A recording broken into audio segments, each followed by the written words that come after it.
Assalamualaikum kawan-kawan. Bersama saya Muhammad Adil Mubarak.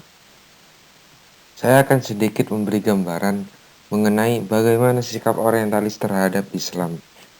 Karena kenapa demikian? Ketika Islam mencapai puncak kegemilangannya, tak sedikit yang merasa bahwa agama inilah yang akan menjadi ancaman terbesar bagi peradaban mereka. Sebelum kita melanjutkan mengkaji lebih dalam mengenai sikap orientalis terhadap Islam, kita harus tahu terlebih dahulu peristiwa yang melatar belakangi sikap-sikap orientalis, yakni pecahnya perang salib. Karena pada saat itu antara umat Islam dan Nasrani secara khusus menjadi pemicu bagi orang-orang Eropa untuk melakukan kajian terhadap Islam.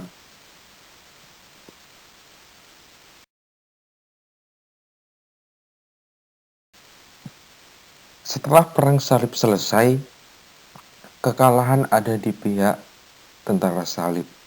Oleh karenanya, karena ketidakpuasan itu, mereka melakukan kegiatan-kegiatan untuk mengkaji. Karena dengan secara militer mereka kalah. Serangan yang bertubi-tubi dilancarkan oleh mereka kepada kerajaan Islam kala itu tidak menuai hasil. Dengan ini langkah yang diambil oleh orang-orang salib ataupun tentara salib dan para penguasa-penguasa yang sekarang disebut dengan orientalis melakukan kajian tentang bahasa Arab dan Islam dengan tujuan melemahkan iman kaum muslimin supaya menganggap bahwa ajaran Islam sudah tidak relevan dengan zaman.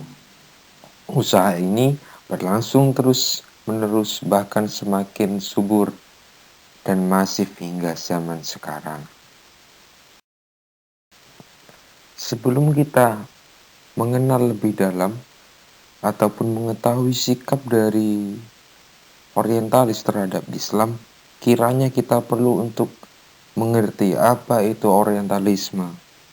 Orientalisme merupakan suatu studi akademis yang dilakukan oleh bangsa barat dari negara-negara imperialis mengenai dunia timur dengan segala aspeknya, baik mengenai sejarah, pengetahuan, bahasa, agama, tatanan sosial politik, hasil bumi serta semua potensinya. Dari sini kawan-kawan, nampak kefanatikan terhadap ras dalam dunia orientalisme semakin jelas. Kefanatikan berasal dari anggapan bahwa peradaban barat lebih unggul dari timur dengan tujuan untuk menguasai peradaban mereka. Nah, kajian orientalisme tentang Islam jauh dari sikap objektif dan dilatar belakangi oleh fanatisme belaka. Dari sini timbul pertanyaan, bagaimana sikap orientalis terhadap Islam, di antaranya terhadap Rasulullah SAW. Perkembangan Islam pada saat itu di kawasan timur dan barat menjadi perhatian serius bagi mereka. Sebagian besar dari mereka untuk memberikan sifat kepada Rasulullah sebagai seorang pendusta, pengarang wahyu, pendiri Islam, dan lain sebagainya. Dari sinilah muncullah kedustaan-kedustaan yang mereka buat dengan memberi julukan sebagai ahli sihir, manusia syahwati. Menukil periwayatan dari Sultan dalam bukunya Western Views of Islam in the Middle Ages dalam halaman 72. Dia mengatakan, adapun yang berkenaan dengan kehidupan Muhammad yang ditulis oleh cendekiawan barat pada abad pertengahan dan dinukil dari para penulis Bizantium, jarang sekali yang menyajikan hakikat sebenarnya. Kesemuanya hanya berkisar tentang menikahi seorang janda kaya, mengidap penyakit ayan, dan belajar dari agama Nasrani. Setelah mereka menjelek-jelekkan Rasulullah SAW, lantas turunannya adalah mereka menjelek-jelekkan ajaran yang dibawa, yakni yang termaktub ataupun ada dalam Al-Quran. Nah, inilah sebagai langkah untuk menolak Al-Quran. Para orientalis saling bahu-membahu dalam mengkritisi Al-Quran. Salah satunya melalui Arthur Jeffrey bersama Baxter dan Press untuk membuat Al-Quran edisi kritis. Namun sayangnya, hal ini terhenti disebabkan Perang Dunia Kedua yang menghancurkan Jerman pada saat itu. Nah, saya akan membacakan arti dari surah Al-Furqan ayat 4 yang berbunyi, dan orang-orang kafir berkata, Al-Quran ini tidak lain hanyalah kebohongan yang diada-adakan oleh Muhammad pastinya, dan dia dibantu oleh kaum yang lain.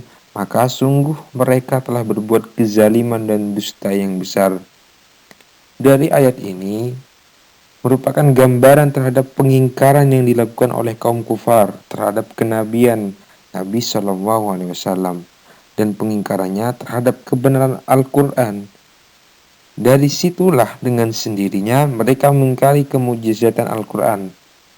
Salah satu penyebabnya pengingkaran tersebut adalah bahwa Al-Quran mencela prinsip dasar yang dipegang dalam ajaran Kristen. Tujuan mereka apa untuk menerjemahkan Al-Quran? Ada dua, untuk menyerang Islam dan untuk menjelekkan Al-Quran. Artinya apa? Setelah mereka menyadari bahwa Islam tidak akan bisa dikalahkan dengan kekuatan militer, maka mereka bersepakat untuk menghancurkan Islam melalui dalil rasional, untuk merusak pemikiran kaum muslimin, salah satunya dalam bentuk penerjemahan Al-Quran ke berbagai bahasa dengan menggunakan kaidah dari mereka sendiri. Nah, yang kedua, yakni untuk menjelekkan Al-Quran.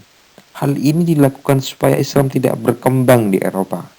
Namun, usaha ini nampaknya menemui kegagalan dengan makin banyaknya orang Eropa yang memeluk agama Islam pada akhir-akhir ini, di mana Islam sebagai agama yang mengalami pertumbuhan tercepat dibandingkan agama-agama lain. Selanjutnya, selain hal itu semua, apa saja strategi kaum orientalis melemahkan kaum muslim?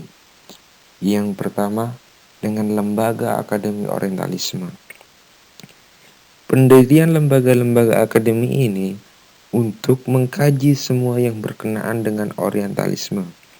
Pada tahun 1914 Masehi, Curzon menyatakan dalam sebuah muktamar tentang kajian-kajian orientalisme, sesungguhnya pengkajian dan penyelidikan orientalisme bukanlah merupakan kenikmatan berpikir, akan tetapi lebih dari itu merupakan tanggung jawab imperium yang sangat agung. Karena ini, usaha mewujudkan sekolah kejuruan tentang orientalisme di Universitas London merupakan bagian yang harus dimiliki oleh imperium, part of necessary furniture of the empire. Jadi, keikutsertaan dalam membangun dan mewujudkan sekolah merupakan kewajiban dan tugas setiap warga negara terhadap imperium. Yang kedua, memecah belah organisasi Islam. Dengan mengangkat isu-isu masalah khilafiyah yang menjadi perbedaan antar organisasi, cara ini cukup ampuh menyibukkan mereka untuk saling menghujat dan menyalahkan, yang pada akhirnya memecah belah umat itu sendiri. Selanjutnya, menghilangkan pengaruh para tokoh muslim.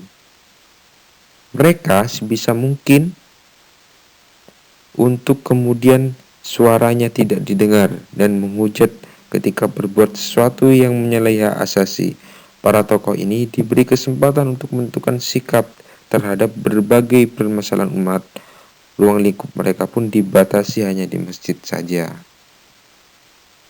Nah, itulah gambaran sederhana mengenai sikap orientalis terhadap umat Islam. Terima kasih.